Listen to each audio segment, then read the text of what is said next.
इंसानी चमड़ी के कपड़े, खोपड़ी की कटोरियां, शवों से ऐसी बर्बरता करता था ये साइको किलर। एड गीन को बचपन से ही उसकी मां ने मानसिक रूप से ऐसा बना दिया था, जिसके कारण बड़े होकर उसने ऐसी घटनाओं को अंजाम दिया जिसे सुनकर आपके भी रोंगटे खड़े हो जाएंगे। मृत मां को जिंदा करने के लिए उसने 3 लोगों का मर्डर किया, कब्रिस्तान से कई लाशों को निकालकर उनके साथ बर्बरता की, जिसे देखकर पुलिस के भी होश उड़ गए। चलिए जानते हैं अमेरिका के इस साइको किलर की पूरी कहानी। 27 अगस्त 1906 के दिन अमेरिका के लॉ क्रॉस में अगस्ता और जॉर्ज के घर एक बच्चा पैदा हुआ, जिसका नाम एडवर्ड गीन रखा गया। प्यार से उसे एड कहकर बुलाया जाता था। ये उनकी दूसरी संतान थी। उनका एक और बेटा भी था जिसका नाम हेनरी था। पिता जॉर्ज को शराब की काफी बुरी लत थी, जिसके कारण जॉर्ज और अगस्ता के बीच अक्सर लड़ाई होती रहती थी। कई लोगों ने अगस्ता को कहा भी कि वह जॉर्ज से तलाक ले ले, लेकिन बच्चों की खातिर अगस्ता ने जॉर्ज से तलाक नहीं लिया। उसने पति जॉर्ज को अपने हाल पर छोड़ दिया था, बस दोनों बेटों का ही ध्यान रखती। इसी तरह चारों की जिंदगी चल रही थी। जॉर्ज छोटी मोटी नौकरी करता था। शराब की लत के कारण उसे कई बार नौकरी से निकाल भी दिया गया, लेकिन दोबारा वही कई से नौकरी ढूंढ लेता। बार बार नौकरी छूट जाने के कारण परिवार को कई बार आर्थिक तंगी भी झेलनी पड़ती। लॉ क्रॉस काफी महंगी जगह है, इसलिए वहां उन लोगों का गुजारा हो पाना काफी मुश्किल हो रहा था, जिसके चलते अगस्ता ने तय किया कि वह सब कुछ बेचकर बेटों के साथ कहीं और शिफ्ट हो जाएगी, जहां सस्ते में उनका गुजारा हो सके। फिर उन्हें लॉ क्रॉस के पास ही प्लेन फील्ड के अंदर 155 एकड़ में बने एक फार्म हाउस को खरीद लिया। बच्चों को किसी से भी बात नहीं करने देती थी अगस्ता। चारों लोग जल्द ही वहां शिफ्ट हो गए। कहा जाता है कि अगस्ता थोड़ी अजीब तरह की महिला थी। वह जाने क्यों अपने बच्चों को किसी से भी बात नहीं करने देती थी, ना उन्हें कोई दोस्त बनाने देती थी। अगर ये लोग किसी से भी बात करते दिख जाते तो अगस्ता उन्हें बहुत बुरी तरह मारती पीटती थी। उसने तो उन्हें ये तक कह दिया था कि लड़कियों से बिल्कुल दूर रहना, क्योंकि हर लड़की वेश्या होती है। बच्चों की मेंटल स्टेबिलिटी में भी पड़ा फर्क। इस वजह से दोनों ही बच्चों की मेंटल स्टेबिलिटी में काफी फर्क पड़ गया।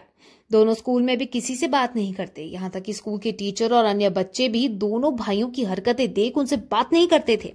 हेनरी से ज्यादा अजीब एड था। एड क्लास में भी अकेला बैठा रहता और अपनी ही दुनिया में खोया रहता। टीचर जब उसे पढ़ा रहे होते तो वह अचानक से क्लास में हंसने लगता। फिर घर जाते ही दोनों पर उनकी मां के अत्याचार शुरू हो जाते। वो छोटी छोटी बात पर उन्हें डांटती और मारती रहती। बताया जाता है कि अगस्ता एक धार्मिक ग्रंथ पढ़ा करती थी और उसमें जो सबसे खतरनाक बातें लिखी होती थी उन्हें दोनों बेटों पर आजमाती थी। इधर उनके पिता का कोई पता नहीं था। वह कभी कभी उनके पास आता, पैसे देता और चला जाता। उसी पैसों से इनका गुजारा चल रहा था। 1944 में जॉर्ज की मौत हो गई। धीरे धीरे समय बीतता गया। दोनों लड़कों की पढ़ाई पूरी हुई, लेकिन जॉब करने की बजाय उनकी मां ने उन्हें घर पर ही बैठा लिया। वो उन्हें बड़ा होने पर भी कहीं जाने नहीं देती। लेकिन इस बीच 1944 में अगस्ता के पति की लिवर फेलियर से जान चली गई। अब घर खर्च के लिए भी उनके पास पैसे नहीं बचे थे। तब दोनों भाइयों ने नौकरी करना शुरू किया। हेनरी ने पिता की नौकरी करना शुरू कर दिया। वह घर घर जाकर लोगों के छोटे मोटे काम कर दिया करता।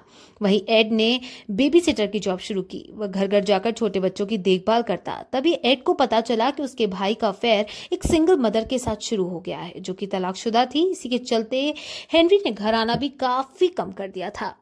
हेनरी ने मां की बात मानने से किया इनकार। भाई को भी समझाया। एड को हेनरी की ये बात बिल्कुल भी पसंद नहीं आई और उसने कहा कि वो मां को इस बारे में सब बता देगा। लेकिन हेनरी अपने रिलेशन को लेकर काफी सीरियस था, इसलिए उसने अपने मां से भी कह दिया कि वह अब उसकी जिंदगी में दखल ना दे, क्योंकि अब वह बड़ा हो चुका है। इसी बात को लेकर घर में अक्सर झगड़ा होता। हेनरी ने एड को भी समझाया कि वह मां की बात ना मानकर आम इंसान की तरह जिंदगी जिए, लेकिन एड नहीं माना और उसने कहा कि वह मां की ही बात मानेगा।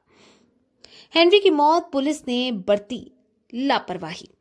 फिर दिन आया 16 मई 1944 का। एड और हेनरी फार्म हाउस के बाहर लगी घास को साफ कर रहे थे। पूरे घास को जलाने के लिए दोनों ने आग लगाई, लेकिन यह आग काफी फैल गई, जिसे बुझाने के लिए दोनों भाई तमाम कोशिश करने लगे। हेनरी एक तरफ भागा और एड दूसरी तरफ। थोड़ी ही देर बाद एड ने देखा कि उसका भाई घास के पास मृत पड़ा है।